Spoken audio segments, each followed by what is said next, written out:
The sound of strength, a journey through silence. The room was filled with chatter, laughter, and the clinking of glasses. It was the kind of noise that people use to prove they're alive, a symphony of insecurities disguised as social energy. In the middle of it all sat Aaron, quiet, unmoved, and to many, invisible. They thought he was shy. They thought he lacked confidence. Some even pitied him for not knowing how to fit in. But Aaron wasn't shy, he wasn't weak, he was simply listening. He'd long ago realized that most people mistake silence for absence, as if words are the only way to occupy space. Yet in that silence, he heard everything. The anxiety behind loud jokes, the loneliness masked by smiles, and the chaos hiding behind confident tones.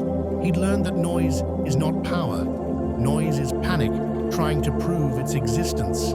Silence, though, silence is knowing you exist without needing to prove it.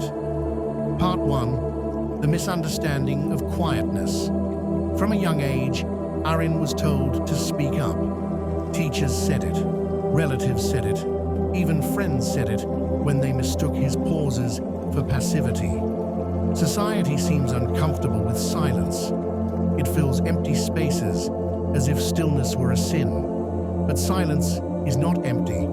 Silence is full of the things words often fail to carry. When you're quiet, people project onto you. They assume you're shy, insecure, or uninterested. Yet the truth is, silence is not a lack of words. It's a mastery of restraint. It's the decision to observe before reacting, to understand before speaking. People fear silence because it reflects them back to themselves. When the noise fades, you start hearing the thoughts you've been running from. That's why so few can handle it. Aaron learned this one night while sitting alone on a park bench. The city buzzed around him, cars sweeping by like restless thoughts. He had just lost a friend, not to death, but to distance, to misunderstanding. They said he didn't open up enough. He smiled sadly at the irony. In his silence, he had been more honest than anyone in the room. Part 2. Solitude, the hidden kingdom. Solitude is often confused with loneliness, but solitude is chosen. Loneliness is imposed. Loneliness is a cry for company. Solitude is a conversation with your own soul. In the quiet, Aaron began to see things differently. He realized that silence is a kind of mirror. It reflects your fears, your patterns, your pain, but also your potential. He started spending long mornings without music, without scrolling, just watching the light move across the floor. At first, the silence was heavy, suffocating even. Every regret, every insecurity, every unfinished thought rose to the surface. But with time, he understood something powerful. Silence doesn't bring your pain. It reveals it so you can heal it. That's when he understood. Solitude isn't isolation, it's incubation. In the noise, you react. In the quiet, you rebuild. Part 3. The power hidden in stillness. There's a kind of energy that builds inside you when you stop scattering it through words. Silence collects power. It gathers attention. It sharpens your instincts.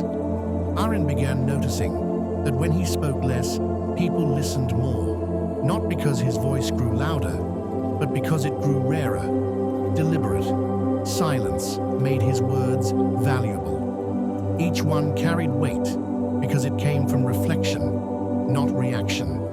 The ancient Stoics understood this. Marcus Aurelius, the philosopher king, often wrote in silence. He led with calmness so profound, it unsettled his enemies.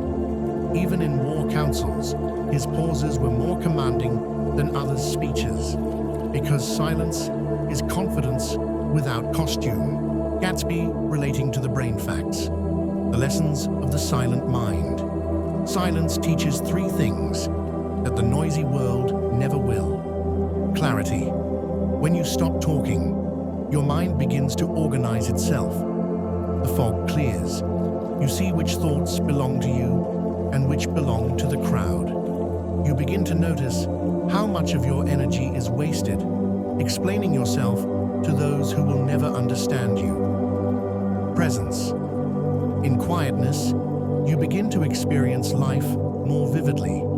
The texture of air, the rhythm of your own heartbeat, the way light hits water. You start existing with the world instead of just passing through it. Discipline. Remaining silent in a world that worships noise is an act of rebellion. It's the discipline of choosing response over reaction, focus over frenzy. The moment you stop chasing validation, you start attracting respect. Silence becomes magnetic, a signal of control in a world addicted to chaos. Part 5, the transformation. Months passed and Aaron changed, not in a way people could measure, but in the way he carried himself. His stillness made others uneasy, not because it was cold, but because it was complete. He no longer felt the need to argue. He no longer explained his peace to those addicted to conflict.